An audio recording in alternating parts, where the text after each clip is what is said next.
With many people out there, you get the feeling that they have already found their true purpose of life. They are pursuing a job that fits them perfectly and has an even deeper meaning behind it. And in addition, they earn a lot of money with it. Let's think about it. We spend a very large part of our lives working. Most of us are busy with our job for about 8 hours a day during the week.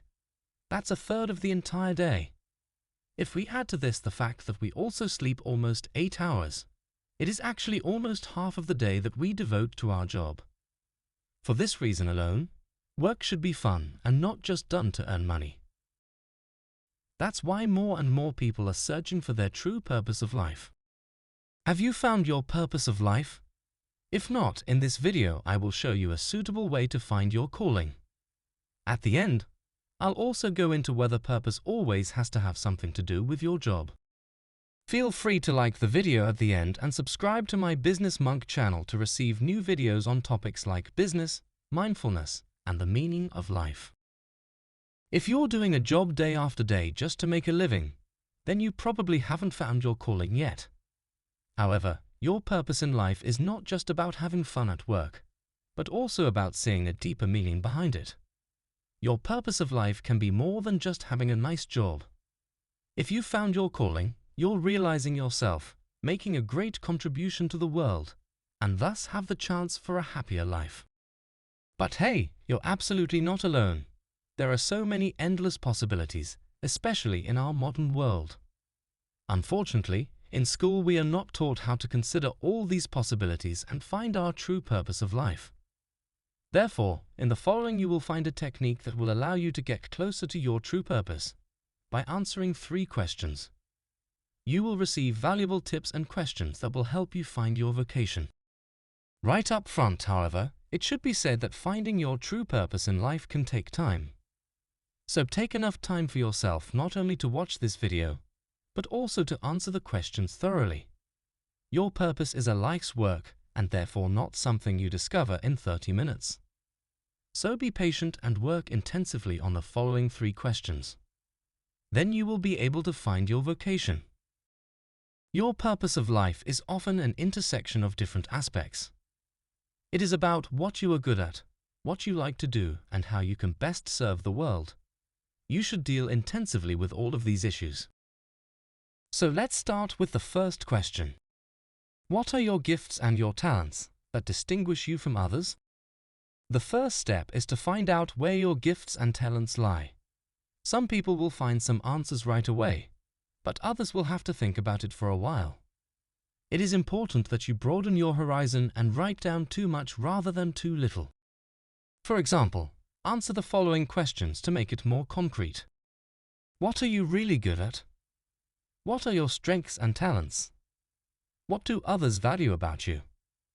On what topics do others ask you for advice? What skill or talent do others admire or envy you for? Which tasks are particularly easy for you? What have you often helped others with? Which activities do you complete faster than average? These and similar questions will give you helpful information about your talent. Another important tip at this point is to include your environment. It is often the case that our talents and strengths are quite normal for us. We can do something above average and often have been doing so for a long time. Thus, it has become quite normal for us, and we often no longer see it as a talent. If you have the opportunity, be sure to ask friends or family members what they value about you or what they think you are particularly good at. Write down all the answers on a piece of paper. The more you find, the better it is. In addition, it is important that you keep your head as clear as possible and do not immediately associate the talents with a particular profession. For example, if you are good at singing, then you should not consider at this point whether a real profession can arise from it or whether you really want to become a singer. You can deal with this question later. For now, the only thing that matters is to get to the bottom of your talents. So first collect as many activity ideas as possible and don't judge them. The second part is about finding out where your passions lie. So ask yourself the question, what is your passion? This is not about what you are particularly good at. We collected that in the first part. And just as in the first part, you should not pay attention to whether you like doing an activity, but only whether you are good at it. The same now applies in reverse. The second question is solely for filtering out what you really like to do. The question of whether you are good at it or whether you can earn money with it, you leave completely out of it. Because this much can already be revealed at this point. If you are passionate about something, you will automatically become good at it. To get closer to your passions, you can answer the following questions for yourself. What do you love and what are you really passionate about? How do you like to spend your free time? What did you want to be when you were a little child? If money didn't matter, what would you do? What would you do if you knew it would work? In what activity do you forget time and space? With which topics could you occupy yourself for hours without getting bored? What topics do you like to talk about the most? On which topic would you like to read a book? What activity would you do without being paid for it?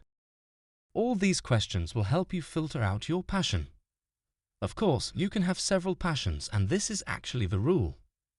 The passions do not have to have anything to do with each other and can come from completely different fields of activity. Again, you should not think of specific professions, but simply what you like to do. After all, most of the activities we do in our everyday lives can in some way be turned into a profession later on. For example, if your passion is reading, you might think at first that reading is not a profession that can earn money. However, there are probably very many professions that go hand in hand with it. Book critic or proofreader are only two of them. The list of passions may be as long as the list of talents. So take enough time and write down everything you can think of. The third task is necessary to find out about your purpose in life's contribution to the world. The question is, how can you best serve humanity? So this is now about what contribution you can make in the world. You may be surprised to learn that this assignment is not about finding specific jobs. After all, most people aspire to earn money from their vocation, which is perfectly legitimate. After all, everyone has only 24 hours in a day and can live out their vocation the fullest if they can also earn a living with it. But the question regarding your best effort for humanity has more to do with money than you might think. If you can serve mankind and make a valuable contribution, then you will also earn money with it sometime. A valuable contribution will usually sooner or later always be monetarily rewarded, which is why the money comes all by itself. So don't worry about that at this point, and instead deal with the following questions. How could you contribute to the world? How can you have a positive impact on other people's lives? What can you do for other people to improve their lives? How can you help other people with their problems? How can other people benefit from you? What is your gift to the world? What problem do other people have that you can provide a solution for? If you pursue these questions, you will automatically ask yourself what the world needs. Probably some aspects will come to your mind. It is important that you are completely free and do not think in other directions or evaluate your ideas.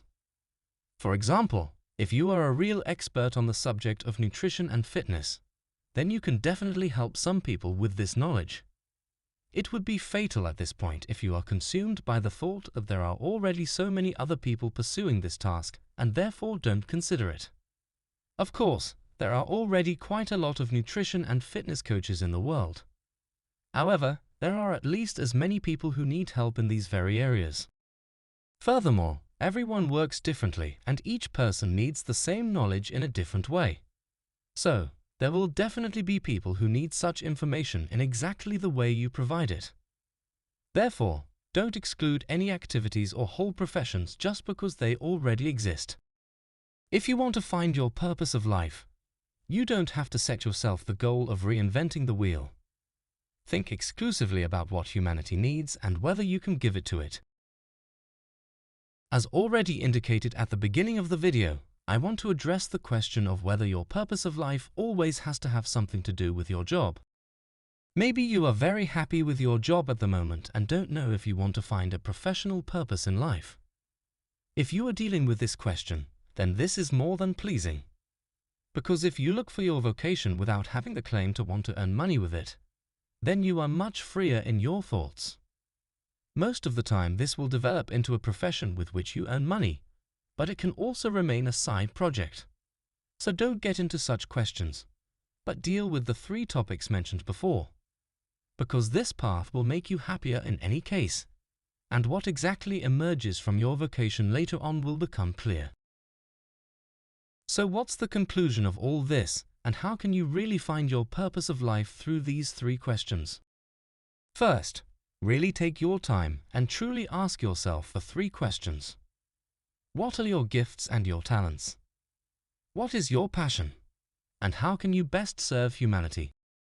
Now look at the answers to the 3 questions. Put them side by side. Do you see a pattern? Do you see connections? Do some things complement each other? Let the answers sink in for a while. If you don't have an immediate aha moment, put the pieces of paper away for now and look at them again later. The solution is in front of you. You just have to look carefully. But don't be discouraged if you don't see it right away. Maybe you will go deeper into answering the questions. And listen within yourself to do so. What feels right? What is your gut feeling? What do you think is your real purpose in life? It is also a good idea to meditate for a few minutes after the exercise and ask yourself exactly what your calling is. Do you see it clearly in front of you now? If you liked the video, please give me a like and subscribe to my channel. See you soon at Business Monk.